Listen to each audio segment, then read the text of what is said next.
ठीक है। अब अपने पास में कल जो मैंने आपको चीजें बताई थी उसमें मैंने आपको दो तीन एम्पायर के नाम बताए थे। एक तो इंडिया के अंदर जो नॉर्थ के अंदर कन्नौज वाला हिस्सा जहां हर्षवर्धन का राज था, उनकी लड़ाइयां चल रही थी, ट्रिपरराइट स्ट्रगल हो गया। इधर ऊपर से पहला अपने ऊपर आक्रमण हो गया, अरब से आ गए। दूसरा आक्रमण जो अपना हुआ वो गजनवाइड एम्पायर से आए। वो कौन से लोग थे? तुर्किश लोग थे। कौन से थे? तुर्किश। ठीक है। और ये जो तुर्किश लोग थे गजनवाइड एम्पायर वाले, इन्होंने अपने ऊपर वाले जो लोग थे, कौन से? गुरिड एम्पायर वाले, जो कि कौन हुआ करते थे? बुद्धिज्म को फॉलो करने वाले, या फिर वहां का एक लोकल धर्म चलता था पैगान करके, उसको मानने वाले लोग थे। तो ये गजनवाइड वालों ने क्या किया? इस्लाम उनको कबूल करवाने के लिए उनके ऊपर हमला कर दिया। किसके ऊपर किया? गुरिड एम्पायर पे। अब आपको दो चार चीज ध्यान रखनी है। गुरिड एम्पायर के ऊपर जो हमला हुआ, वहां से एक डायनेस्टी। अब देखो, आप समझ गए भाई, गजनवाइड वाले क्या थे? तुर्की थे। तुर्कियों ने जिन पे हमला किया, इस्लाम कबूल करवा दिया, वो भी क्या बन जाएंगे? तुर्की बन जाएंगे।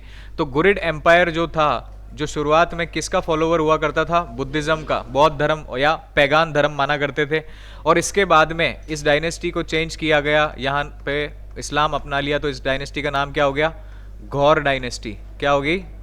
गौर डायनेस्टी। और इस गौर डायनेस्टी के अंदर एक आदमी हुआ करता था जो शासक था, जिसका नाम था मुइजुद्दीन महमूद। क्या नाम था? मुइजुद्दीन महमूद। और इसी मुइजुद्दीन महमूद का दूसरा नाम है मोहम्मद गौरी। क्या नाम है? मोहम्मद गौरी। यानी आप समझ गए, मोहम्मद गौरी पहले क्या नहीं था? मुस्लिम नहीं था, पहले पैगान या बुद्धिज्म के समर्थक हुआ करते थे। गजनवाइड वालों ने गुरिड वालों पे हमला कर दिया, तो उन लोगों ने इस्लाम कबूल कर लिया। कौन आया था कल की क्लास में? 5 चीजें बताओ भाई इस्लाम में मानने वाली। इसको पूछा है ना? इसको पूछा है। कलमा में विश्वास। दूसरा, रोज़ा रखेगा। नमाज पढ़नी कितनी बार? 5 बार। जक़ात देगा। ठीक। और हज की यात्रा करेगा। ठीक है। हज़रत मोहम्मद जी का जन्म कहाँ हुआ? मक्का में। कब हुआ? 570 एडी में। एनलाइटमेंट कब मिला? 622 एडी में। कहाँ पे? हीरा गुफा में। और मृत्यु कब हुई? 632 एडी मदीना में। कहाँ पे? मदीना में। ठीक। यहाँ तक आपको कहानी आ गई समझ में। अब यहाँ से अगला आक्रमण हमारे पास में आता है, तो आप इसको कह सकते हो कि ये जो आक्रमण था मुइजुद्दीन महमूद का, ये सेकंड टर्किश इन्वेजन है। दूसरा टर्किश इन्वेजन किसने किया? मुइजुद्दीन महमूद ने किया, जिसका नाम क्या है? मोहम्मद गौरी। कौन से वंश का है? गौर वंश का, जो पहले किस नाम से जाना जाता था? गुरिद वंश के नाम से। बात समझ आई? ये सेकंड टर्किश इन्वेजन था, और ये इनको एक और नाम से जाना जाता था। इनको कहा जाता था शंसबानी। शंसबानी टर्किश। क्या कहते थे? शंसबानी टर्किश कहते थे इनको। बात आ गई समझ में? क्लियर? साथ साथ लिखते चलना आज, ताकि लिखने में आपका टाइम वेस्ट ना हो। मुइजुद्दीन महमूद, मोहम्मद गौरी आक्रमण करता है। अब सुनिए आक्रमण कब कब करेगा, कहाँ कहाँ करेगा। इसको भी समझ में आ गया कि भाई पैसा टका तो किधर है अपने पास? इंडिया ही जाना है अपने को। तो इसने अपना सबसे पहली बार जो आक्रमण किया, ये इसने किया 1175 के अंदर। करमाथी मुसलमान हुआ करते थे। कौन से मुसलमान? करमाथी मुसलमान। मुस्लिम कम्युनिटी थी, मतलब खुद मुसलमान है, लेकिन दूसरे मुसलमान पे हमला कर रहा है। क्यों? शिया सुन्नी की लड़ाई की वजह से। ठीक। तो करमाथी मुसलमानों के ऊपर हमला किया, जो कि कहाँ पे किया? मुल्तान में। आपने देखा मोहम्मद बिन कासिम जो आया, उसने सिंध पे हमला किया। महमूद गजनवी ने अपना पहला हमला पेशावर पे किया, और इसने अपना पहला हमला किस पे किया? मुल्तान पे। इसने मुल्तान लूटा, कुछ साल वहाँ पे राज किया, उन लोगों को लूटपाट करके। उसके बाद अगला आक्रमण ये करता है 1178 एडी के अंदर। एडी समझ जाना, मैं एडी में ही बात कर रहा हूँ, बीसी मत लिख देना कोई इसको। ठीक है। 1178 एडी के अंदर ये हमला करता है। अब ये एंट्री लेता है बोलन पास के थ्रू। कहाँ से एंट्री लेता है? बोलन पास से ये और अंदर की तरफ एंटर करता है, मतलब जो पंजाब वाला सिंध, पेशावर, मुल्तान वाला एरिया है पाकिस्तान का, वहाँ से ये नीचे की तरफ जाता है। तो ये पहुँचता है जाकर के गुजरात। कहाँ पहुँचता है? गुजरात। और गुजरात और राजस्थान के बॉर्डर पे एक जगह पड़ती है जिसका नाम है माउंट आबू। पता है आपको? माउंट आबू पहाड़ी एरिया है, वहां पे जाके पहुंच जाता है। और वहां पे जो राजा हुआ करता था, शासक था, जिसका नाम हुआ करता था भीम सेकंड। क्या कहते थे इसको? भीम सेकंड। इसी का दूसरा नाम है मूलराज। क्या कहते थे? मूलराज। कल आपको मैंने बताया था भीम फर्स्ट के बारे में, जिसके समय पे सोमनाथ मंदिर बनाया गया था। तो उसी के वंश का आगे दूसरा मिल रहा है आपको, भीमराज सेकंड या फिर मूलराज सेकंड। कौन से वंश का है? वही चालुक्य बोल लो या फिर सोलंकी वंश बोल लो। बात समझ आ गई? अब मोहम्मद गौरी जी को लगता है कि भैया अब अपन ने मुल्तान जीत लिया, ये छोटे मोटे इनको तो निपटा ही देंगे, महमूद गजनवी कई बार लूट चुका है। ये जाकर के हमला कर देता है किस पे? भीम सेकंड पे। भीम सेकंड को जब पता चलता है, और कल की क्लास अगर आपने ढंग से सुनी थी तो आपको समझ में आएगा कि यहाँ पे उस समय पे जो राज चल रहे थे वो सिर्फ अपने से मतलब रखते थे। हमारे प्रांत में हमला नहीं होना चाहिए, बाकी दुनिया गई बाढ़ में। ठीक, तो भीम ने क्या किया? अपने आसपास वाले राजाओं को व्हाट्सएप किया, टेलीग्राम पे मैसेज भेजा। कुछ लोगों ने देखा, देख के सीन करके छोड़ दिया कि इसकी मदद करने के लिए नहीं आए। फिर जब ये युद्ध चल रहा था तो इसी भीम सेकंड की मम्मी हुआ करती थी। जब कोई साथ ना दे तो कौन साथ देगा? माँ साथ देगी। नायिका देवी, बहुत फेमस नाम है, भूलना मत। नायिका देवी भी इस युद्ध में अपने बेटे का साथ देती है, और नायिका देवी साथ देती है, बाकी लोग नहीं आते। कुछ राजा आ गए थे, कुछ नहीं आए। नायिका देवी साथ देती है किसका? भीम सेकंड का। किसके खिलाफ? मोहम्मद गौरी के खिलाफ। और ऐसा कहते हैं कि मोहम्मद गौरी को घोड़े के पीछे बांध करके माउंट आबू के पहाड़ों की जो जमीन पास था ना, उसमें घसीटा था नायिका देवी ने। घोड़े के पीछे बांध करके, आप जैसे रानी झांसी के बारे में पढ़ते हो ना, वैसे नायिका देवी भी कम नहीं है। मोहम्मद गौरी मेरे बेटे पे हमला करेगा, हराया पहले उसको, सबने मिलकर के उसको घोड़े के पीछे बांधा, और माउंट आबू की जो पहाड़ियों वाला क्षेत्र है पास है, उसके पीछे 30 किलोमीटर तक लगभग इसको घसीटा था, जुलूस निकाला था इसका, पब्लिक को दिखाने के लिए कि कोई भी बाहर से आए तो इतनी हिम्मत मत करना कि आकर से हमसे उलझ जाओ।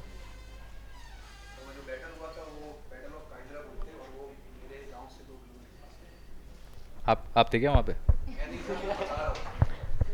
ठीक है, तो ध्यान रखना, मतलब आपको पता है इसके बारे में। ठीक है, तो ऐसा इंसिडेंट हुआ था, लेकिन आपकी एनसीईआरटी किताबों में नहीं दिया हुआ। नायिका देवी का नाम आपको कहीं पे भी नहीं मिलेगा, लेकिन हमको ध्यान रखना है कि मोहम्मद गौरी जी पिटे थे, महान नहीं थे। तो ये जो हिस्टोरिकल एविडेंस होते हैं ना, मैं बोलता हूँ ना कि हमारी हिस्ट्री को बहुत ज़्यादा डिस्टॉर्ट किया गया, खिलवाड़ हुआ है इसके साथ, क्योंकि ऐसी चीज़ें आपको नहीं बताई जाएगी, क्योंकि इतिहासकार इन चीज़ों को क्या करते हैं, सरे से खारिज करते हैं कि ऐसा नहीं, ऐसा कुछ नहीं हुआ था। और वो इतिहासकार वही है जो ये मानते हैं कि हाँ मुगल बहुत अच्छे हुआ करते थे। बात समझ आ गई? तो नायिका देवी ने इस बैटल में भीमराज सेकंड के साथ में किसको हराया था? मोहम्मद गौरी को। और 6 महीने जेल में बंद कर दिया। कहाँ बंद कर दिया? जेल में। पब्लिक के सामने जुलूस निकाल दिया, कूट दिया अच्छे से, और उसके बाद में जेल में बंद कर दिया। 6 महीने निकल गए, मोहम्मद गौरी की हालत हो गई ख़राब, बीमार हो गया। फिर उसको किसी ने सलाह दी कि माफ़ी मांग ले, इंडिया वालों की एक दिक्कत है, ये सब के सब क्या है, बहुत ज़्यादा इमोशनल होते हैं, बोल देना मेरे मुँह से निकल गई, गलती हो गई, माफ़ कर दो। तो मोहम्मद गौरी क्या करता है? नायिका देवी से माफ़ी मांग करके, भीम सेकंड से माफ़ी मांग करके, और ये कहता है कि मैं अपनी धरती वापस लौट जाऊंगा, अपने वतन, क्योंकि अब मेरे आखिरी दिन बचे हैं, अब मैं ज़्यादा जीना तो हूँ नहीं। तो नायिका देवी को दया आ जाती है, नायिका देवी बरी कर देती है, कुछ घोड़े कुछ पैसे टके दे करके कि अपने घर लौट जाना, कि वापस रवाना हो जाओ। ये यहाँ से निकलता 6 महीने बाद, ये वापस उसी रूट से जाता है 1179 AD के अंदर, और जाकर के सिंध और पेशावर पे कब्जा कर लेता है। कहाँ कब्जा कर लेता है? सिंध और पेशावर पे रूल कर लेता है। और फिर वहाँ बैठ करके प्लानिंग बनाता है कि भाई अपन ने क्या गड़बड़ करी है ना। अब यहाँ पे ये जब चीज़ें हो रही थी, इस बीच में कुछ और चीज़ें नॉर्थ इंडिया के अंदर घटित हुई। जैसे यहाँ पे एक राजा हुआ करता था दिल्ली में, और सांबर जो राजस्थान का ही हिस्सा है, सांबर लेक नाम सुना होगा आपने। यहाँ पे एक डायनेस्टी चला करती थी जिसका नाम था चाहमन या फिर चौहान डायनेस्टी, और उस चौहान डायनेस्टी का एक राजा हुआ करता था जिसका नाम क्या था? पृथ्वीराज चौहान। पृथ्वीराज चौहान। पृथ्वीराज चौहान जो है, इसको बोलते हैं पृथ्वीराज थर्ड। क्या बोलते हैं?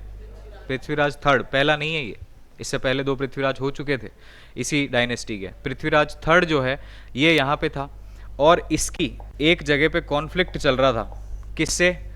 कन्नौज के राजा। अब देखो कन्नौज का नाम आया ना वापस से, कन्नौज। कन्नौज के जो राजा थे जिनका नाम था राजा जयचंद। क्या नाम था? राजा जयचंद। राजा जयचंद। मोहम्मद गौरी ने बैठ करके सोचा कि इनको कैसे हराया जाए। तो पहले तो इनको पता चला कि इनकी पता करो कि ये आपस में किस किस के बीच में बनती है, किसकी नहीं बनती है। तो जिसकी नहीं बनेगी उस पर हमला करेंगे, राइट। तो राजा जयचंद जो है, इनकी एक डॉटर हुआ करती थी, इनकी डॉटर थी जिसका नाम क्या था? संयोगिता। इनकी डॉटर का नाम क्या है? संयोगिता। अब एक्चुअल में क्या था कि इन दोनों के बीच में टसल किस चीज के लेकर के थी? एम्पायर को लेकर के, एक्सपेंशन ऑफ एम्पायर को लेकर के इनके बीच में प्रॉब्लम थी। और आपस में ये दोनों डायरेक्टली कभी लड़े नहीं थे। रीजन था क्योंकि कन्नौज का राजा जयचंद पृथ्वीराज चौहान का दूर का रिश्तेदार ही था। एक तरीके से इसके फूफा लगते थे। ये क्या लगते थे? फूफा, रिश्तेदार था। आप जब पढ़ेंगे तब आपको पता चलेगा कि ये इसका क्या था? रिश्तेदार। और रिश्तेदार था, इसी वजह से डायरेक्ट लड़ाई नहीं हुई। लेकिन इन्होंने स्वयंवर रखा अपनी बेटी का। किसका? स्वयंवर। और उस बेटी का जो स्वयंवर हुआ उसके अंदर किसको नहीं बुलाया? मतलब ऐसे डायरेक्ट रिलेटिव नहीं है, बहुत दूर की रिश्तेदारी है। तो उसके अंदर किसको नहीं बुलाया? पृथ्वीराज चौहान को। पृथ्वीराज चौहान को गुस्सा आ गया, उसने अक्षय कुमार ने मूवी बना दी, है ना। उसमें आप देखते हो कि पृथ्वीराज चौहान स्वयंवर से संयोगिता को लेकर के चला जाता है, ठीक है। और उसमें जैसे दिखाया वैसे नहीं ले जाता है, मतलब पूरी सेना के साथ आता है और जयचंद को डरा धमका के फिर सबके सामने उसको लेकर के जाता है। और संयोगिता जो है वो फेवर में थी किसके? पृथ्वीराज चौहान के, क्योंकि ये एक दूसरे को पहले से जानते थे। बात समझ आ गई? तो इसीलिए संयोगिता को लेकर के चल जाता है। इस बात से चिढ़ जाता है कौन? कि मेरी तो क्या कर दी, मिट्टी पलीद हो गई, मेरी तो बेइज्जती हो गई। अब यहाँ पे ये ऐसा कहा जाता है, कुछ हिस्टोरिकल एविडेंस, कि राजा जयचंद चाहता था कि बाहरी किसी को सुपारी दें, वो आए, हमला करे, पृथ्वीराज को मारे और वापस चला जाए, ठीक। और ये मदद का वादा करता है किसको? मोहम्मद गौरी को। ये कहता है कि अगर तू हमला करेगा तो मैं उसमें तेरी मदद करूंगा और मैं तेरे को ये बताऊंगा कि तुझे हमला कब करना है।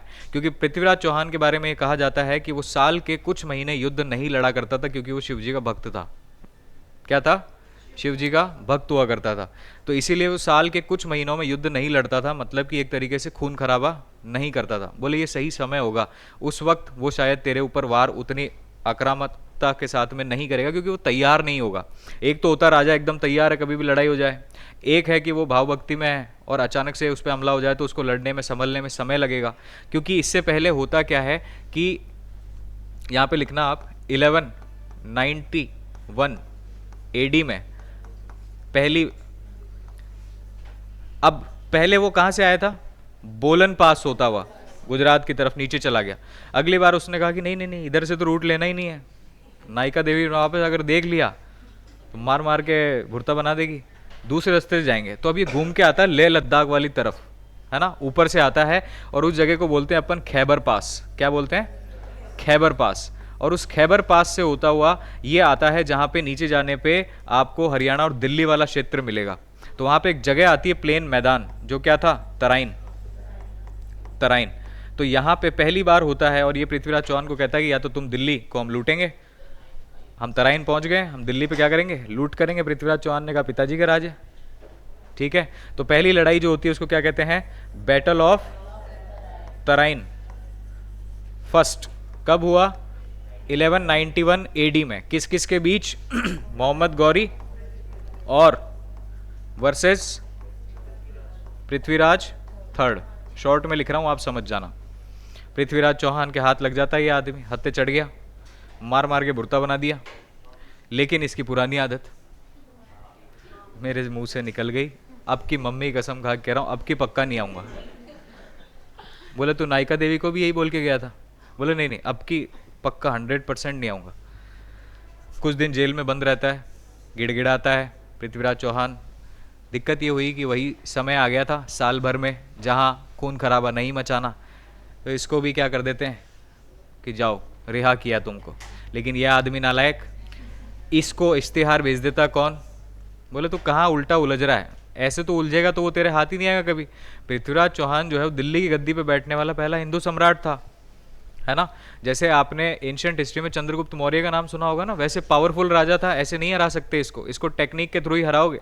बाबर ने भी ऐसे जब आक्रमण किया था, इब्राहिम लोदी को हराया, उसके बाद में राणा सांगा से लड़ना आसान नहीं था, टेक्निक के थ्रू ही हरा सकते हैं, दिमाग लगा करके, क्योंकि ये लोग क्या है, ये उसूलों के पक्के हैं, है ना। जबान एक बार दे दी तो दे दी, तो इसीलिए इन्होंने क्या कहा कि ठीक है एक बार छोड़ देते हैं, माफ़ करते हैं, दोबारा मत आना। उसके बाद में राजा जयचंद जी इश्तेहार भेज देते हैं किसको, कि मैं बताऊं उस वक्त हमला करना। 1192 एडी के अंदर दोबारा होता है क्या, battle of Tarain, battle of Tarain, second Tarain का दूसरा युद्ध। और इस वक्त पृथ्वीराज चौहान और उसकी सेना तैयार नहीं थी। अब इसके कई सारे कारण हो सकते हैं। कई लोग कहते हैं कि 6 महीने पृथ्वीराज चौहान युद्ध लड़ता था, 6 महीने नहीं लड़ता था।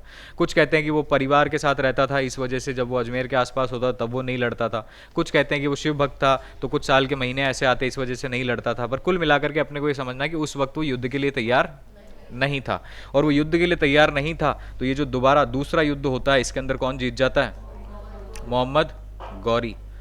और इसकी किताब के अंदर माफ़ी देने का कोई उसूल है नहीं। अब यहाँ से होता क्या है, अब देखो हिस्ट्री का डिस्टॉर्शन समझाता हूँ, कितना ऊपर नीचे तोड़ मरोड़ करके आपको हिस्ट्री बताई जाती है। आज तक किसी चीज़ का पर्टिकुलर कंक्लूजन है ही नहीं पृथ्वीराज चौहान को लेकर के। कई लोग कहते हैं कि इस युद्ध के अंदर युद्ध खत्म होते ही पृथ्वीराज चौहान को मोहम्मद गौरी ने मार दिया था। क्या कर दिया था, मार दिया था।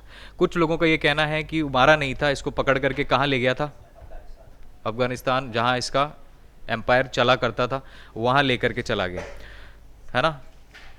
कुछ लोग कहते हैं कि यहीं मार दिया, कुछ कहते हैं वहाँ ले गया, कुछ कहते हैं कि इसकी जो बीवी बच्चे इन लोग थे, इन लोगों ने जौहर कर लिया, ठीक है, संयोगिता ने जौहर कर लिया था। बाद में एक अंग्रेज आया था हमारे भारत देश के अंदर और उसने इस बात को सिरे से नकारा था। अब एक बात सुनना, ये जो तारीख आप देख रहे हो ना 1192 एडी, इस साल अजमेर में जहाँ पृथ्वीराज चौहान का तारागढ़ है उस जगह पे आए थे ख्वाजा मोइनुद्दीन चिश्ती। कौन आए थे, मोइनुद्दीन चिश्ती, सूफी संत है। क्या है, सूफी संत। देखा होगा आपने सूफीज़म के बारे में, कल मैंने आपको बताया। उस हिस्टोरियन का ऐसा कहना था कि ये सूफीज़म जो है ना ये सिर्फ ढोंग है, वो जो अंग्रेज़ अपनी किताब वर्णित करके गया, अलग अलग हिस्ट्री के चीज़ें आपको दिखाई देगी। अब उसका ऐसा कहना था कि जब पृथ्वीराज चौहान दिल्ली में था उसकी एक एक बात की खबर, क्योंकि ये उसी जगह का था जहाँ से मोहम्मद गौरी था, ये एक एक बात की खबर किसको देता था, मोहम्मद गौरी को। कब तेरे को हमला करना है, कब कौन से रूट से एंटर करना है, क्या चीज़ें हैं, ऐसा कहते हैं। उस अंग्रेज़ ने अपनी किताब में बाद में ऐसा लिखा कि संयोगिता ने तो जौहर कर लिया था, लेकिन इसकी जो बेटियां थी, अब एक ये बात बिल्कुल सही होती है, वो मतलब राजस्थानी मानसिकता के अनुसार मान्यता है कि जो कुंवारी लड़कियां होती है वो कभी जौहर नहीं करती। आप बाद में भी एक रणथंबोर का युद्ध पढ़ते हैं जिसके अंदर एक राजा हमीर देव युद्ध नहीं लड़ पा रहा था क्योंकि उसकी एक बेटी थी, क्योंकि बाकी औरतें तो जौहर कर लेगी लेकिन जो बेटी है वो कैसे करेगी, क्योंकि वो कुंवारी है, तो उसने जल जौहर कर लिया था रणथंबोर में, उसने एक तालाब में कूद करके अपनी जान दे दी थी, ठीक है। तो कुंवारी लड़कियां क्या नहीं करती थी, युद्ध नहीं करती थी, जौहर नहीं करती थी। तो ये जो मोइनुद्दीन चिश्ती है ना, पृथ्वीराज चौहान के मरने के बाद वो अंग्रेज का ऐसा कहना था कि इस आदमी ने कहा था कि अगर इसकी बेटियों ने जौहर नहीं किया है तो निर्वस्त्र करके और सेना के सामने डाल दो, कुछ तो उनके भी काम आए। ये उस अंग्रेज ने वर्णित किया था। लेकिन इतिहासकार कहते हैं कि नहीं नहीं, भला मानुस है बेचारा, सूफी संत है, ऐसा तो नहीं होना चाहिए, है ना। तो उन एविडेंसेस को नहीं माना जाता। अब हम आते हैं दूसरे पहलू पे कि पृथ्वीराज चौहान को कई लोग कहते हैं कि मार दिया गया यहीं पे, लेकिन ऐसा नहीं हुआ, वो उसको वहाँ लेकर के गया था। अगर वहाँ लेकर के गया, उसको पकड़ करके उसकी आंखें फोड़ दी थी वहाँ पे, क्योंकि उससे कहा गया था कि इस्लाम कबूल कर ले और क्या हो जा, मेरे अधीन हो जा। पृथ्वीराज चौहान माना नहीं तो जलती सलाहों से क्या कर दिया गया, आंखों को फोड़ दिया गया।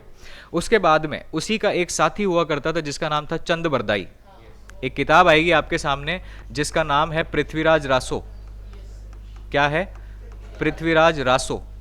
ये किताब लिखी गई और इस किताब को किसने लिखा था, चंद बरदाई ने, जो क्या था, कोर्ट पोइट हुआ करता था पृथ्वीराज चौहान का और साथी हुआ करता था, ठीक। इसने उस किताब को लिखा वहीं, और उसका जो अंत है वो उसने पहले ही लिख दिया था कि हम अंत में ऐसा करेंगे, ठीक है। इस किताब में वर्णित है कि एक बार मोहम्मद गौरी वहाँ जाने के बाद में अभी इससे पहले इस बात पे अपन दोबारा आएंगे, यहाँ तक आपको चीज़ें समझ आई? अब मोहम्मद गौरी यहाँ से पृथ्वीराज चौहान को पकड़ लेता है, संयोगिता का जौहर हो जाता है, सब लोग मर जाते हैं पीछे, बाकी के एविडेंस पे बात नहीं करेंगे। ये वापस से चला जाता है कहाँ पे? अपने काबुल कंधार की तरफ, और वहाँ जाकर के ये कहता है कि हमने हमला किस पे किया था भाई? पृथ्वीराज चौहान पे। न्योता किसने दिया था? तो कन्नौज भी बुरी जगह नहीं है। जब दिल्ली सांबर लूट रहे हैं तो ये जो आदमी जिसने हमको न्योता दिया था, थोड़ा इसको भी कर ही देते हैं। तो एक लड़ाई लड़ता है, 2 साल बाद दोबारा आ जाता है, बैटल ऑफ चंदावर। और मैं आपको बता दूं, राजा जयचंद भी कमज़ोर आदमी नहीं था, इसकी भी सारी खबरें उस तक पहुंचाई गई। अब किसने पहुंचाई वो तुम समझ जाना। तो वहाँ तक खबरें पहुंची 2 साल बाद, क्योंकि कन्नौज बहुत अच्छा खासा मालदार ठिकाना था, ठीक है, पैसा टका बहुत था उसके पास भी। तो इसके ऊपर हमला करता है और बैटल ऑफ चंदावर में मोहम्मद गौरी किल्ड जयचंद को भी मार दिया जाता है। बात समझ आ गई? और इसकी भी संपत्ति लूटता है। उसके बाद जब ये दोनों युद्ध जीत करके मोहम्मद गौरी वापस अपनी जगह पहुंचता है, तब वो एक बहुत बड़े विशाल मेले का आयोजन करवाता है। किसका आयोजन करवाता है? मेले का। और पृथ्वीराज रासो के अनुसार ऐसा कहा जाता है कि पृथ्वीराज चौहान ने ही मोहम्मद गौरी को मारा था, ठीक है। और बाकी जो इतिहासकार है उनका ऐसा कहा जाता है कि बैटल ऑफ चंदावर के बाद जब वो वापस जा रहा था तो बीच में ही हमला कर दिया किसी और ने उसके ऊपर और उसकी मृत्यु हो जाती है। बात समझ आई? 2 अलग अलग कहानियां निकलती है कि बैटल ऑफ चंदावर के बाद में जब ये वापस लौट रहा था तब रास्ते में ही इसकी मृत्यु हो जाती है, कोई और इस पर हमला कर देता है। दूसरा ये कहते हैं कि ये वापस गया था, इसने एक विशाल मेले का आयोजन करवाया और वहाँ पे इसकी मृत्यु हुई। पहले आप यहाँ तक नोट करो, फिर मैं इसके आगे बताता हूँ। पूरा ये सब लिख लिया? किसी का कुछ बाकी? ये हो गया? ये हो गया? ठीक, ठीक है। तो उस पृथ्वीराज रासो नाम की किताब में एक कविता लिखी हुई है। क्या लिखा हुआ है? 4 बांस 24 गज अंगुल अष्ट प्रमाण, ताव ऊपर बैठा सुल्तान मत चूके चौहान। शब्द भेदी बाण चलवाने के लिए ये कविता गाई जाती है, क्योंकि मेले में चंद बरदाई मोहम्मद गौरी को कहता है कि आपने भली आंखें फोड़ दी हो, लेकिन आप इनकी तीरंदाजी से बहुत वो हो जाओगे, इम्प्रेस हो जाओगे। तो वो कहता है कि मेले में होता क्या है, इसी तरीके के तमाशे ही होते हैं। तो बोले कि बुलाओ उसको। तो वो समझ नहीं पाता, संस्कृत के अंदर वो एक दोहा पढ़ता है, और ये किताब उसने जेल में पहले ही लिख दी थी कि ये इसका अंत होगा। और इन दोनों के बीच में बात हो चुकी थी चंद बरदाई और पृथ्वीराज के साथ में कि देख तू अंधा है ना, पहले मैं तेरे को मारूंगा, क्योंकि अगर तूने मुझे मारा, पृथ्वीराज ने चंद बरदाई को मार दिया तो काम ही खत्म हो गया। पृथ्वीराज चौहान का ऐसा था कि पहले तू मुझे मारना, तू मेरा धड़ भी काट देगा तो भी मेरे में सेंसेस रहेगी और मैं तेरे को पक्का मार दूंगा। दोनों मारे जाएंगे, एक दूसरे को मार देंगे, लेकिन इनके हाथों नहीं मरेंगे। तो प्लानिंग हो जाती है ऐसी। ऐसा वर्णन कहाँ है, कौन सी किताब में है? पृथ्वीराज रासो में। तो ऐसा कहते हैं, कविता पढ़ता है वो संस्कृत में, बड़ी जोर से ऐलान करता है कि 4 बांस यानी 4 बैम्बू, 24 गज अनुमान लगा लेता है वो दिमाग में, अंगुल अष्ट 8 उंगली ऊपर, ता ऊपर सुल्तान मत चूके चौहान। तो वो निशाना साध करके और तीर चलाता है और वहीं पे अपनी गद्दी से नीचे गिर जाते हैं। कौन? मोहम्मद गौरी। अब ऐसा कहते हैं पृथ्वीराज रासो के हिसाब से। दूसरी कहानी कहती है कि नहीं नहीं वो तो रास्ते में ही मर गया था। और उसके बाद में कहते हैं कि चंद बरदाई ने पहले किसकी गर्दन उड़ाई? पृथ्वीराज चौहान की। पृथ्वीराज चौहान के हाथों में तलवार थी, क्योंकि उसको सेंसेस थे, वो राजा था, ऐसे कई युद्ध उसने लड़े थे। पहले के लोगों के बारे में, आप राजाओं के बारे में पढ़ोगे तो ऐसा कहते हैं ना कि जैसे हमारा ब्रेन जो है वो 8 मिनट तक नहीं मरता। तो पहले के जो लोग थे मेडिटेशन किया करते थे, इस तरीके के युद्ध के अभ्यास किया करते थे, जिसके बाद में गला कटने के बाद भी उनमें सेंसेस होते थे और वो मार देते थे। कई युद्ध आप ऐसे पढ़ोगे जिसके अंदर धड़ कटने के बाद भी इंसान घोड़े पे चल रहा है, होता था ना। तो ऐसा कहते हैं कि फिर बाद में पृथ्वीराज चौहान किसको मार देता है? चंद बरदाई को। ये एक एविडेंस है। किताब आपको सिर्फ इतनी सी पूछी जाएगी कि चंद बरदाई की किताब का नाम क्या है? पृथ्वीराज रासो। बात समझ आ गई? कई लोग ये कहते हैं कि मारने से पहले उन्होंने स्टोरी लिख दी है तो काल्पनिक है, ऐसा नहीं हो सकता। अब वो जो भी है वो जाने। दूसरा, अपने को यहाँ की इंफॉर्मेशन और कहाँ से मिलती है कि भाई एक ऐसी डायनेस्टी एग्जिस्ट किया करती थी, उसका नाम है बिजोलिया इंस्क्रिप्शन। एक और इंस्क्रिप्शन है, राजस्थान में जगह पड़ती है जिसको बोलते हैं बिजोलिया। वहाँ पे एक अभिलेख लिखा हुआ है जिसका नाम क्या है? बिजोलिया इंस्क्रिप्शन। और उस बिजोलिया इंस्क्रिप्शन से पता चलता है, एविडेंस मिलते हैं ऐसे युद्ध के, और पता चलता है कि नॉर्थ के अंदर एक डायनेस्टी राज किया करती थी जिसका नाम क्या है? चौहान डायनेस्टी। और जिसके ऊपर तराइन के युद्ध हुए थे। बात समझ आ गई आपको? क्लियर हुई? यानी दो सोर्स आपको पता चलेंगे, एक किताब है पृथ्वीराज रासो, दूसरा बिजोलिया इंस्क्रिप्शन। क्लियर? अब मोहम्मद गौरी हो गया खत्म, ये चला जाता है वापस। इसने कौन कौन से युद्ध लड़े? पहला करमाती मुसलमानों से, दूसरा भीम सेकंड से। अब गलती हुई 2 बार, नायिका देवी ने छोड़ दिया।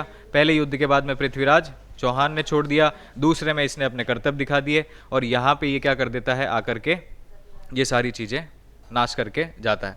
अब आपको यहाँ से समझना है कि जब ये चला गया तो इसके बाद में यहाँ पे स्टार्ट होती है डायनेस्टी, क्योंकि इसने कहा कि मैं तो जा रहा हूँ, लेकिन मैं यहाँ पे अपने कुछ लोगों को छोड़ करके जा रहा हूँ जो मेरे पीछे से क्या चलाएंगे, साम्राज्य को चलाएंगे। और अब हम दिल्ली में सिर्फ लूटने नहीं आए थे, हम साम्राज्य का विस्तार भी करेंगे आगे यहाँ पे। ठीक, तो इसीलिए यहाँ से एक डायनेस्टी शुरू होती है जिसका नाम क्या है, स्लेव डायनेस्टी। क्या नाम है? Slave dynasty. आप पहले सारी डायनेस्टी लिख लो कि दिल्ली सल्तनत जो टॉपिक है उसके अंदर कितनी डायनेस्टीज आएगी। ठीक है, सबसे पहली आएगी स्लेव डायनेस्टी, उसके बाद आएगी हमारे पास में, और इसी स्लेव डायनेस्टी का दूसरा नाम है मामलुक डायनेस्टी। क्या नाम है? मामलुक डायनेस्टी, मामलुक वंश भी कहते हैं इसको। इसके बाद में आएगी यहाँ पे खिलजी डायनेस्टी। कौन सी है? खिलजी डायनेस्टी। तीसरी आएगी यहाँ पे तुगलक डायनेस्टी। कौन सी आएगी? तुगलक। फिर आएंगे सैयद, सैयद डायनेस्टी, और लास्ट आखिरी आएगी लोधी डायनेस्टी। तो दिल्ली सल्तनत जो आप पूरी पढ़ोगे उसके अंदर आपके पास में 5 डायनेस्टीज रूल करेगी। ये पूरी की पूरी डायनेस्टीज चलेगी किसमें? दिल्ली सल्तनत में, दिल्ली सल्तनत। ठीक, इसकी आपको डेट याद रखनी पड़ेगी। जैसे सबसे पहले जो शुरू होगी ये होगी 1206 से लेकर के 1290 एडी तक के लिए। भाई अभी आप देख रहे हो, मैंने आपको कहा था कल एक टॉपिक लिखवाया था अर्ली मेडाइवल, याद है? अर्ली मेडाइवल की डेट कहाँ से कहाँ तक थी? मोहम्मद बिन कासिम से लेकर के जब तक स्लेव डायनेस्टी स्टार्ट नहीं होती। ये किसका पार्ट है? अर्ली मेडाइवल का। अब अपन आगे बढ़ रहे हैं, वो यहाँ से स्टार्ट होगी। इसके बाद में 1290 से लेकर के 1320 एडी तक जो डायनेस्टी है उसका नाम क्या है? खिलजी डायनेस्टी। फिर 1320 से लेकर के 1414 तक के लिए एक डायनेस्टी चलेगी जिसका नाम है तुगलक। उसके बाद 1414 से लेकर के 1451 तक चलेंगे सैयद, और 1451 से लेकर के बाबर के आने तक यानी 1526 पानीपत का युद्ध होगा तब तक चलेंगे लोधी वंश के लोग।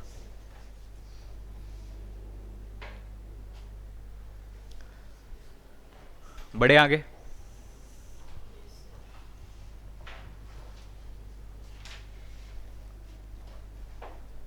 कोई ऐसा है जिसकी पहली क्लास है आज? एक और? कहाँ गए थे तुम लोग कल निकल के?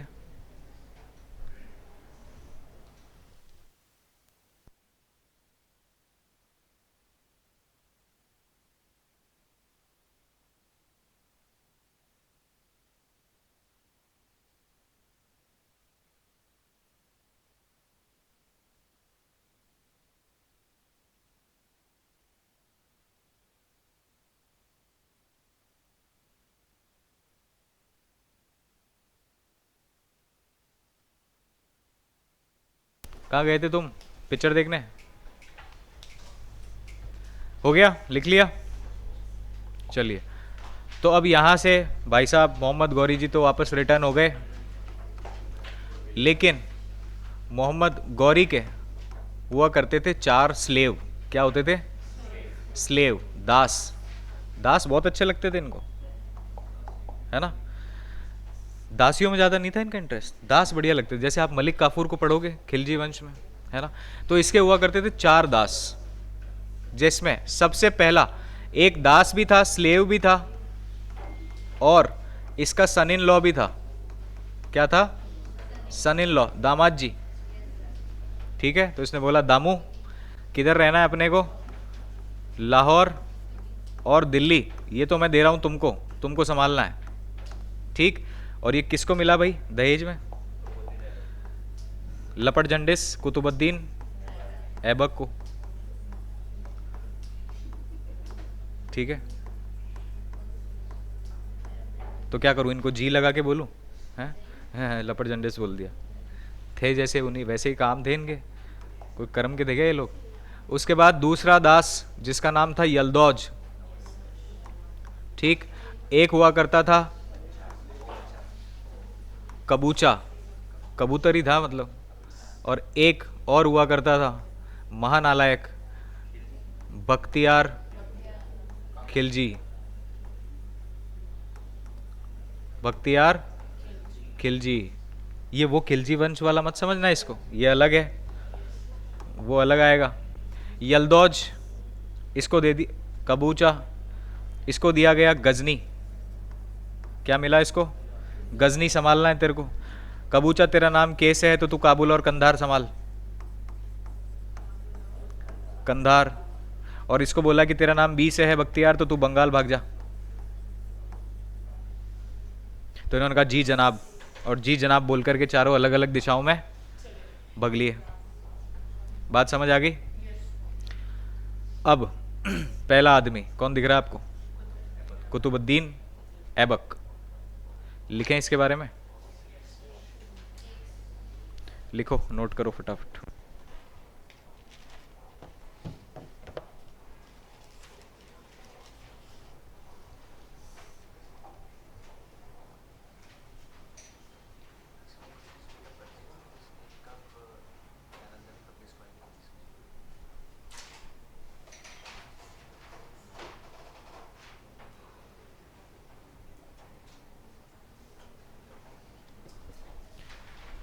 लिख लिया?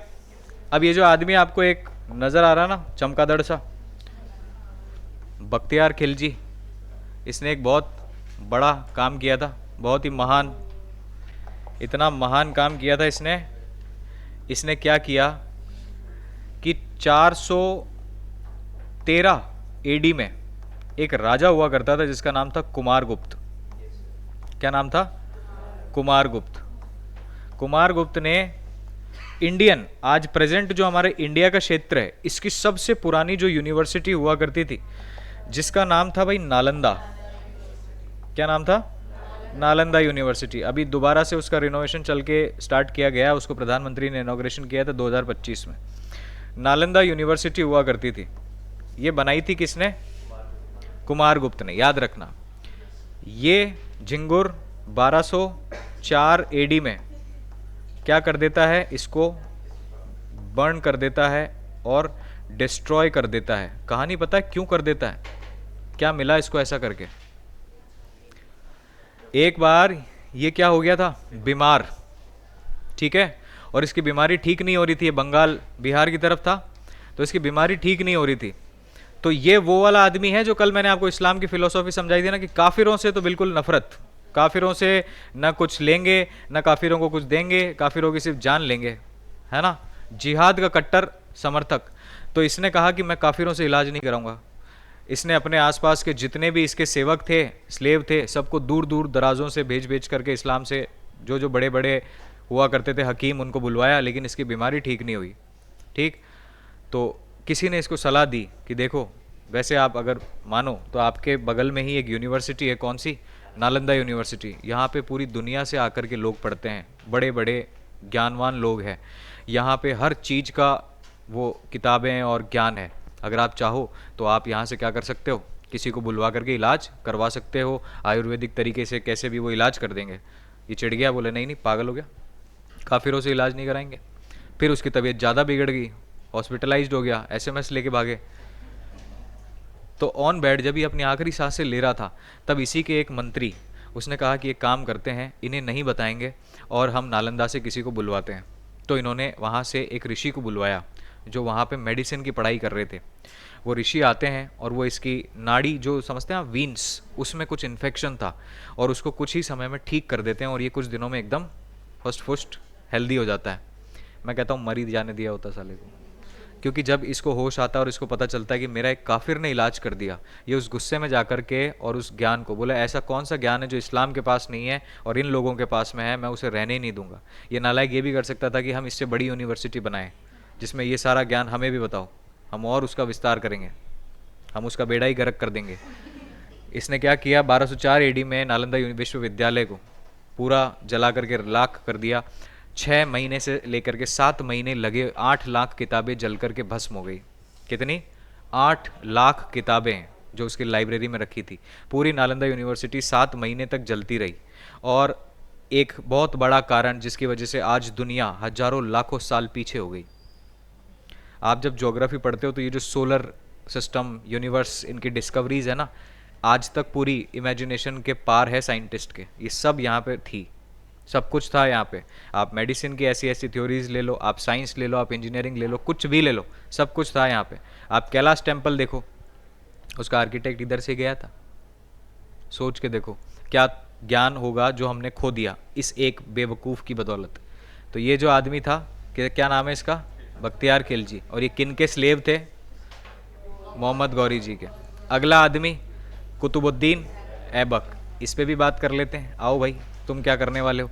कुतुबुद्दीन ऐबक ने बोला कि मैं बचपन से गरीब हूँ, मैं दास हूँ और मैं दास ही बन के रहूँगा। ये आदमी कभी भी थ्रोन पे बैठा ही नहीं। आपको पूछेगा कि दिल्ली सल्तनत का ऐसा कौन सा व्यक्ति है जो राजा बनने के बावजूद क्या नहीं करता? थ्रोन पे नहीं बैठता, does not set on throne. अपनी गद्दी पे कभी नहीं बैठा राजा बनने के बाद भी। क्यों? मानसिकता तो वही है, स्लेव है, दास है मोहम्मद गौरी जी के। तो इसीलिए हम क्या करेंगे? गद्दी पे नहीं बैठेंगे। बात समझ आ गई? आगे बढ़ें। लिख लिया आप लोगों ने? उसके बाद अब पढ़ेंगे अपन कुतुबुद्दीन ऐबक के बारे में। कुतुबुद्दीन ऐबक ये राजा बनता है 1206 में और 1210 तक ही रहता है, एडी तक। ठीक, अब इसके बारे में कुछ पॉइंट्स आपको ध्यान में रखने हैं। सबसे पहला, कुतुबुद्दीन ऐबक जो है, पहला पॉइंट मैंने आपको बताया कि ये क्या नहीं करता? गद्दी पे नहीं बैठता। ये अपना जो कैपिटल है ये बनाता है सबसे पहले लाहौर को। कैपिटल किसको बनाता है? लाहौर को अपना कैपिटल बनाता है, दिल्ली नहीं बनाता। सुनना ध्यान से। और जब ये राजा बनता है तो ये लाहौर के लोगों में बहुत सारे लाखों रुपए बांटता है। ठीक, इसीलिए वहाँ के लोग इसको टाइटल देते हैं क्या? लाख बख्श। क्या कहते हैं इसको? लाख बख्श। क्यों देते हैं? क्योंकि इसने वहाँ पे लाखों रुपए बांटे थे। बात समझ आई? लाहौर के अंदर ही इस मगरमच्छ का टॉम भी है, यानी इसकी जो कब्र है वो कहाँ है? लाहौर से ज़्यादा प्रेम था इसको, तो लाख बख्श।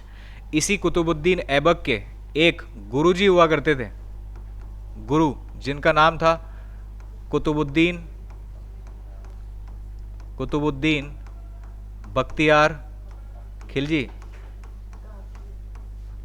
लिख सकते हो तुम, खिलजी लिख लो। ये कुतुबुद्दीन जो है ना, ये टाइटल है एक तरीके के, जो उस कबीले के लोग होते थे। तो कुतुबुद्दीन बख्तियार काकी ये क्या थे? गुरु थे। तो इन्होंने कहा गुरुजी देखो आज आपके आशीर्वाद से मैं क्या बन गया? एसएससी में इंस्पेक्टर। तो इसी वजह से मैं क्या करने वाला हूँ? आपके नाम पे एक मीनार बनाऊंगा और उसका नाम क्या रखूंगा? कुतुब मीनार नाम रखूंगा उसका। तो गुरुजी खुश हो गए। गुरुजी ने बोला कितने माले की बनाएगा? बोले एक ही माले की बनाऊंगा, इतने भी ज़्यादा हीरो नहीं बनना। कितने माले की? Single storey. सुनना अब ध्यान से, पहले सिंगल स्टोरी मीनार बनाता ही है, जिसका नाम क्या था? कुतुब मीनार। ये कुतुब मीनार का जो कंस्ट्रक्शन है वो शुरू होता है 1199 एडी में। कब शुरू हुआ था? 1199 एडी में। डेट्स में कंफ्यूज मत होना, राजा वो बाद में बन रहा है 4 साल के लिए, लेकिन मीनार का कंस्ट्रक्शन जब उसके हाथ में पावर आ गई थी ना, वो तो चला गया तो गौरी तो फिर इसने कंस्ट्रक्शन शुरू करवाया।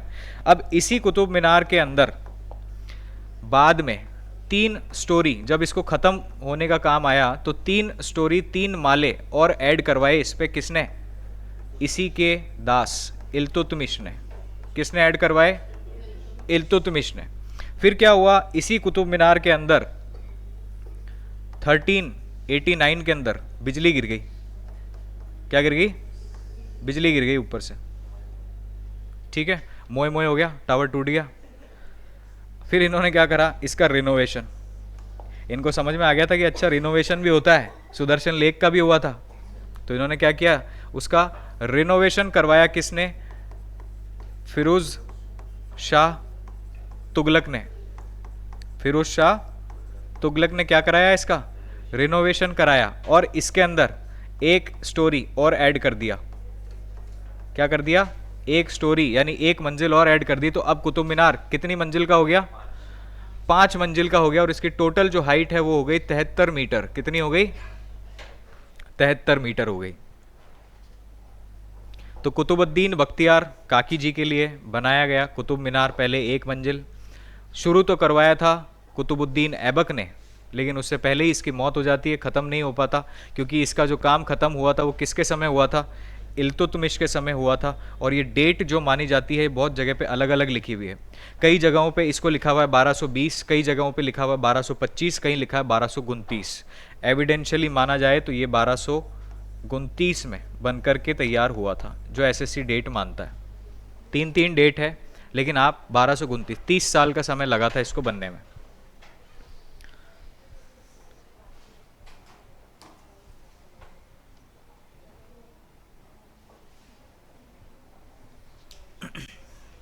लिख लिया? नेक्स्ट पेज पे चलते हैं। चलिए, इसके बाद कुतुबुद्दीन ऐबक ने और भी कुछ बनवाया। इसने कहा कि अब क्या करेंगे अपन, और कुछ नए डिज़ाइन बनवाएंगे। ठीक, तो इसने क्या किया, कुछ मॉस्क्यू बनवाए। क्या बनवाए? मॉस्क्यू, मस्जिदें बनवाई। इसके बनाए हुए मॉस्क्यू पूछे गए हैं एग्जाम में, ध्यान से सुन लेना। जो मॉस्क्यू इसने बनवाए उसमें से एक का नाम तो है कुवत अल इस्लाम मॉस्क्यू। कहाँ है ये? दिल्ली में, कुतुब मीनार के बाहर ही है। कुतुब मीनार घूमने जाओगे तो एक मस्जिद है उसी के पास में, जिसका नाम क्या है? कुवत अल इस्लाम मॉस्क्यू, और ये कुतुब मीनार के पास में है, ध्यान रखना।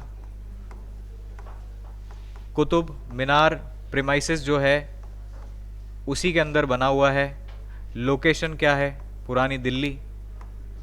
ठीक, उसके बाद में इसने एक और बनाया जिसका नाम है अधाईदीन का झोपड़ा।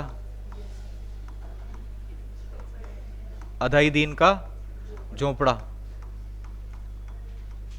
अब इसकी कहानी अलग है। अधाईदीन का झोपड़ा जो है ये एक्चुअल में एक संस्कृत लाइब्रेरी हुआ करती थी। ज्ञान का कतई बर्बादी करी थी इन्होंने, संस्कृत लाइब्रेरी। ठीक, किसने बनवाई थी कभी पूछे तो चौहान डायनेस्टी के राजा हुआ करते थे जिनका नाम था विग्रहराज। क्या नाम था? विग्रहराज नाम के चौहान डायनेस्टी के राजा हुआ करते थे, उन्होंने बनाई थी। चौहान डायनेस्टी के बाद में यहाँ संस्कृत लाइब्रेरी चल रही थी। बाद में कुछ जैन मॉन्क, जो जैन लोग थे वो यहाँ पे शरण लिए हुए थे, जैन मोनेस्ट्रीज चला करती थी। उसके बाद में एक दिन आ पहुंचा कौन? कुतुबुद्दीन ऐबक। जैन वाले जो मॉन्क थे उनको पूछा कौन से हो तुम, श्वेतांबर दिगंबर? उन्होंने बोला पीताम्बर। बोले निकालो इनको। जैन मोनेस्ट्री के जो लोग थे उनको मार पीट करके भगा दिया, और इसको संस्कृत लाइब्रेरी को किस में कन्वर्ट कर दिया? अधाईदीन का झोपड़ा मॉस्क्यू बना दिया। बोले नमाज पढ़ेंगे इधर, अब से पढ़ते नहीं है, खंडर हो चुकी है। अब बात समझ आई? तो मॉस्क्यू कौन कौन से हैं? कुवत अल इस्लाम और दूसरा अधाईदीन का झोपड़ा। एक दिल्ली में है, दूसरा अजमेर के अंदर है। ठीक, इसके अलावा कुतुबुद्दीन ऐबक ने या उसके समय पे राइटर्स को थोड़ा सा पेट्रोनाइज किया था, जो लोग मतलब उसके कोर्ट में हुआ करते थे उसके समय पे। ठीक, एक तो हुआ करते थे जिनका नाम था हुस्न उस जमानी।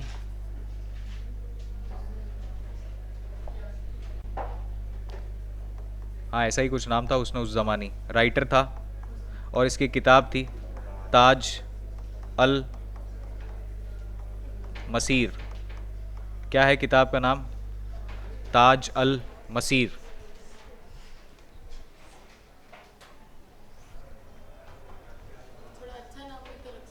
क्या? किसका? अब वो उसकी मर्जी थी। ताज अल मसीर। अच्छा, ये हुस्न लिख दिया कि मैंने? हसन है ये, हसन। मजाक मजाक में सही भी लिख दिया। हसन उस, ये सॉरी, हसन उस जमानी नाम था इसका। और एक और राइटर हुआ करते थे जिनका नाम था फखरुद्दीन।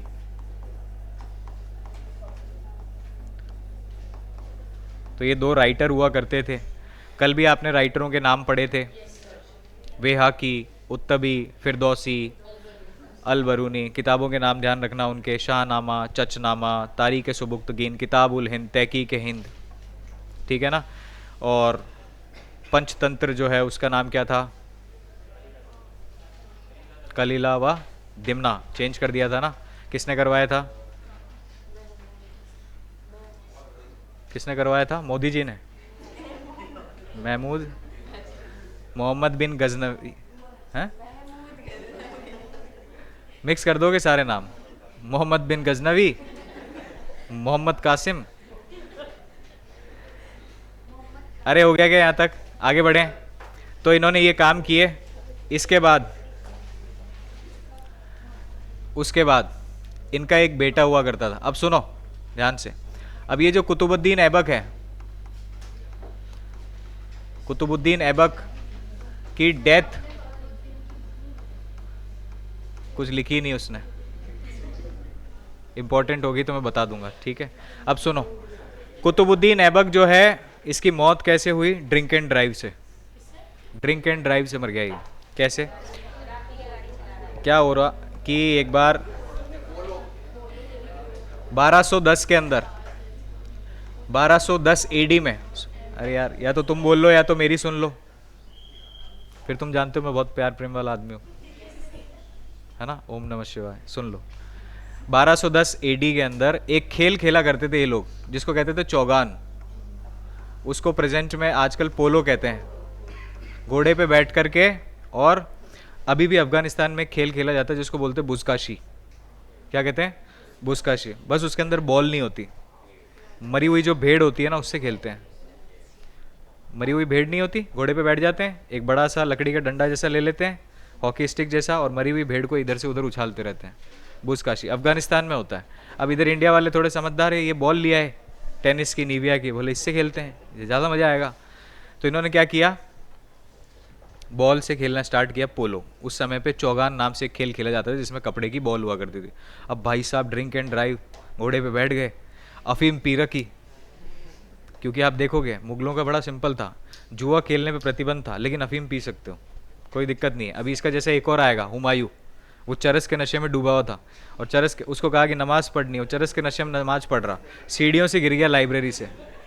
तुमने देखा कभी, मतलब लाइब्रेरी से गिर के कोई मर सकता है? आएंगे ऐसे ऐसे नमूने, ऐसी ऐसी मौत मरेंगे, ठीक है। तो 1210 एडी के अंदर चौगान या फिर पोलो खेलते वक्त कुतुबुद्दीन ऐबक जी क्या हो गए? अल्लाह क्यों प्यारे हो गए। अल्लाह बाहर ही खड़े थे, पकड़ा, बोले बैठो गाड़ी में, उसी घोड़े पे बिठा के ले गए। बात समझ आ गई? अब जब ये चले गए तो इनका आया सन। कौन आया? तो दूसरी तरफ बोला कि सन इन लॉ भी आएगा। बोले जब सन आया तो कौन आएगा? सन इन लॉ भी आएगा। तो दोनों का नाम ध्यान रखना है। इधर से जैसे ही पता चला कि पिताजी का एक्सीडेंट हो गया है और नहीं बच पाएंगे, वेंटिलेटर पे है, तो सन आया, उसका आराम कर रहा था, इसलिए उसका नाम क्या है? आराम शाह, ठीक है। और इधर से जो सन इन लॉ आया, ये स्लेव भी था। स्लेव को पता नहीं सन इन लॉ क्यों बना लेते थे। इसका नाम था इल्तुतमिश, ठीक। और इल्तुतमिश जो है ये एक्चुअल में कुतुबुद्दीन ऐबक के समय गवर्नर हुआ करता था। किसका? बदायूं का। बदायूं नाम की जगह है यूपी में, वहां पे क्या हुआ करता था? गवर्नर हुआ करता था, ठीक। तो हॉस्पिटल पहुंचा आराम शाह, उसने कहा पिताजी कहाँ हैं? तो उसने कहा साले साहब 1 मिनट इधर आइए। साइड में ले गया, बोले एक बात बतानी है आपको। क्या? चाकू मार दिया, खत्म। बोले बैठ जाओगे अब गद्दी पे, ज़्यादा होशियारी नहीं करनी। तो आप समझ गए कि इल्तुतमिश ने क्या कर दिया था? सुपारी ले ली थी आराम शाह की, किल्ड आराम शाह। बोले भाग लो इधर से, ठीक है। गद्दी पे तो जो चला आ रहा है स्लेव डायनेस्टी, मामलुक डायनेस्टी, ठीक है। तो इसकी हो जाती है मौत। अच्छा एक पॉइंट मैं आपको बताना भूल गया, यहाँ पे लिख लेना कि ये जो मामलुक डायनेस्टी वाले लोग थे, इन ये कौन सी ट्राइब के हुआ करते थे? साइड में पॉइंट लिख लो, इलबरी ट्राइब या फिर शमसी ट्राइब। इनकी जो ट्राइब हुआ करती थी वो कौन सी थी? इलबरी या फिर शमसी, इलबरी या फिर शमसी ट्राइब के लोग हुआ करते थे ये, मामलुक डायनेस्टी वाले, स्लेव डायनेस्टी वाले। बात समझ आ गई? यानी कि अब अगला राजा कौन आ गया? इल्तुतमिश। 1210 से लेकर के 1236 एडी तक के लिए।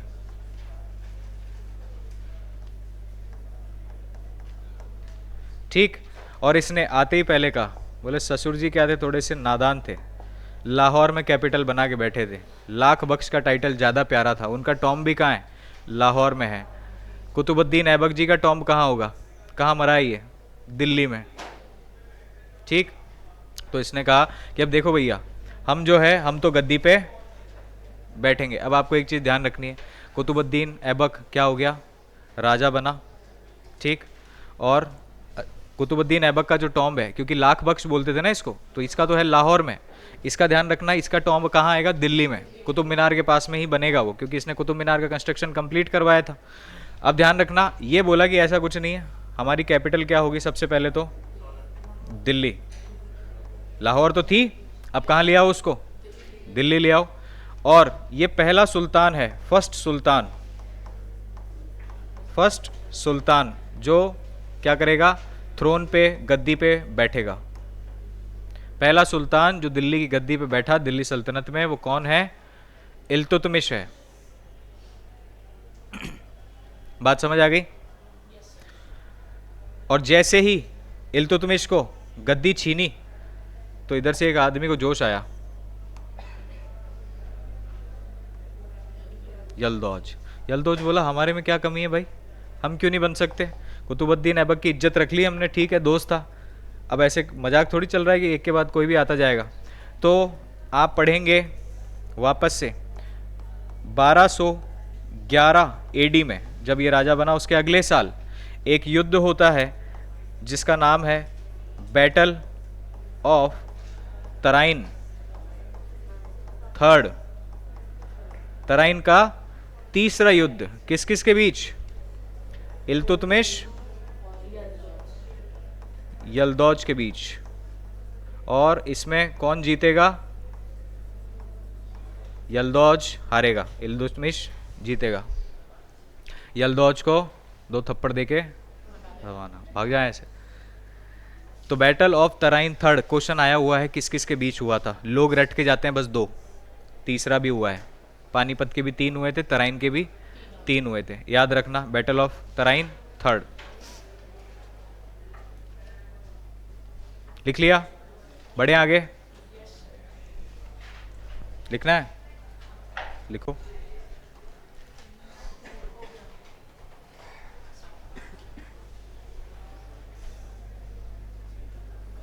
तुम लोगों को राइटिंग समझ में आ जाती है ना आराम से, है ना? खराब तो बोल ही मत देना, इससे बुरा लिखूंगा, रिकॉर्ड है मेरा। आगे बढ़े, चलिए अगला। अब इल्तुतमिश तो खत्म कर लें आज फटाफट। तो इल्तुतमिश ने क्या किया भाई? इल्तुतमिश ने आते ही कुछ काम किए, सुनो जल्दी से इधर। ठीक। कब से कब तक राजा है? 1210 से लेकर के 1236 तक एडी तक, ठीक है ना? समझ जाना बाप। अब ये क्या करता है? सबसे पहले तो ये आकर के बनाता है दल चालीसा। क्या बनाता है? दल चालीसा, जिसका नाम था तुर्क ए चहलगिनी। तुर्क ए चहलगिनी क्या मतलब निकलता है इसका? मतलब कि 40 मंत्री बनाता है खुद के। कितने मंत्री बनाता है? 40 मंत्री। यानी कि हमारे साम्राज्य में जो भी फैसला होगा 40 मंत्रियों की मेजोरिटी से होगा। और ये 40 मंत्री होंगे जो क्या करेंगे? पूरे साम्राज्य को, अलग अलग टुकड़े को क्या करेंगे? संभालेंगे। ठीक। इसके बाद में ये एक सिस्टम शुरू करता है जिसको बोला जाता है इक्तेदारी सिस्टम। क्या बोलते हैं? इक्तेदारी सिस्टम। यानी हर हिस्से को, जो छोटा छोटा हिस्सा था इसके साम्राज्य का, उसको छोटे छोटे इक्ता में बांट देता है। इक्ता मतलब छोटे छोटे प्रोविंस, उसमें बांट देता है। और वहां पे मंत्री अपॉइंट कर देता है टैक्स वसूलने के लिए, जिनको क्या कहा जाता है? इक्तेदार। यानी जो इंसान उस इक्ता से टैक्स वसूली करेगा उसी को क्या कहेंगे? इक्तेदार कहेंगे। क्या कहेंगे? इक्तेदार कहेंगे। और इल्तुतमिश जो है इसके बारे में आपको मालूम ही है कि ये कुतुब मीनार का कंस्ट्रक्शन कंप्लीट कराएगा।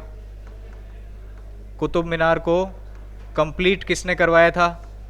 इल्तुतमिश ने। लिख लो। नहीं, इससे पहले जजिया टैक्स वगैरह टैक्स तो कई तरीके के लग गए थे।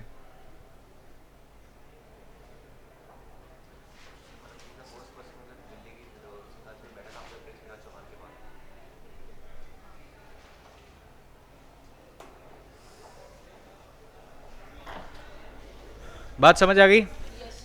लिख लिया? इसके अलावा इल्तुतमिश जो है अपना एक नया पोस्ट बनाता है प्रधानमंत्री का, जिसका नाम देता है निज़ाम उल मुल्क। निज़ाम उल मुल्क। और एक चीज़ आप इसके बारे में और ध्यान रखना कि इल्तुतमिश जो है इसी के समय पे 1227 एडी में चंगेज़ खान भारत के पास में आया था। चंगेज़ खान जो है भारत के टेरिटरी के पास मध्य एशिया तक आकर के गया था। उज़्बेकिस्तान जो आप नाम पढ़ते हो उसको पहले बोला जाता था, जगह हुआ करती थी जिसको कहते थे ट्रांसोजियाना। क्या कहते थे? ये जगह का नाम हुआ करता था। ये आज वही एशिया है जिसको आप सेंट्रल एशिया कहते हो। उज़्बेकिस्तान, तजिकिस्तान, किर्गिस्तान जो एरिया है ना, उस जगह पे यहाँ पे हमला किया था किसने? चंगेज़ खान ने। और यहाँ उस समय दिल्ली में कौन था? इल्तुतमिश। चंगेज़ खान अपने उस युद्ध में से एक दुश्मन को पकड़ता हुआ हमारे बॉर्डर मतलब भारत के करीब तक आकर के पकड़ के चला गया था, हमला नहीं किया था। तो आपको सिर्फ इतना ही पूछेगा कि वो कौन सा राजा था उस समय पे जिसने दिल्ली को उस समय पे संरक्षित कर लिया था जब चंगेज़ खान 1227 में आया था। तो ध्यान रखिएगा कौन है? इल्तुतमिश। ठीक। इसके अलावा इल्तुतमिश जो है इसने अपने आखिरी समय में 1236 एडी में अनाउंस कर दिया था कि मेरे आगे मेरी सक्सेसर यानी मेरी गद्दी पे कौन बैठेगी? रज़िया सुल्तान बैठेगी। कौन बैठेगी भाई? रज़िया सुल्तान बैठेगी। एक चीज़ और ध्यान रखना, बहुत ही जरूरी, 3 बार क्वेश्चन आया हुआ है। इल्तुतमिश वो आदमी है जिसने टंका और जिताल नाम के सिक्के चलाए थे। बहुत इंपॉर्टेंट है, स्टार मार्क लगाना इसको। टंका और जिताल नाम के सिक्के किसने चलाए थे? इसने चलाए थे। दिरहम किसने चलाए थे? मोहम्मद बिन कासिम ने। टंका जो था ये सिल्वर का हुआ करता था और जिताल जो है ये कॉपर का हुआ करता था। ये दोनों सिक्के बहुत इंपॉर्टेंट है, बहुत बार एग्जाम में आए हुए हैं, फिर बता रहा हूँ। तो इसने कहा कि मेरे बाद में गद्दी पे कौन बैठेगा?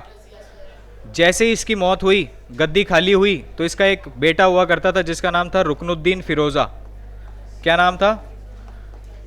रुकनुद्दीन फिरोज़ा। तो रुकनुद्दीन फिरोज़ा को लगा कि पिताजी की गद्दी खाली हो गई और वो फटाक से उछल के गद्दी पे बैठ गया। तो रज़िया सुल्तान ने बोला, क्या भाई मजाक चल रहा है? पिताजी किसका नाम लेके गए? मेरा। खड़ा हो जा, है ना? तो ऐसे रोडवेज की बस थोड़ी है दिल्ली की DSTC की जो बैठ जाएगा। तो फिर क्या कहा? रज़िया सुल्तान ने किन की मदद मांगी? बोले तुमको बनाया किसने? हमारे अब्बू ने। तो अब जैसे अब्बू ने कहा था कि गद्दी पे किसको बिठाना है? मेरे को। तो बिठाओगे किसको? इसको थोड़ी बैठने देंगे। तो इसको हटवा दिया किसने? क्योंकि दल चालीसा बहुत पावरफुल था। अली बाबा के 40 चोर ये रहे, वो रहा अली बाबा। ठीक है, आज यहीं तक रखते हैं, कल रज़िया सुल्तान से शुरुआत करेंगे। Thank you very much.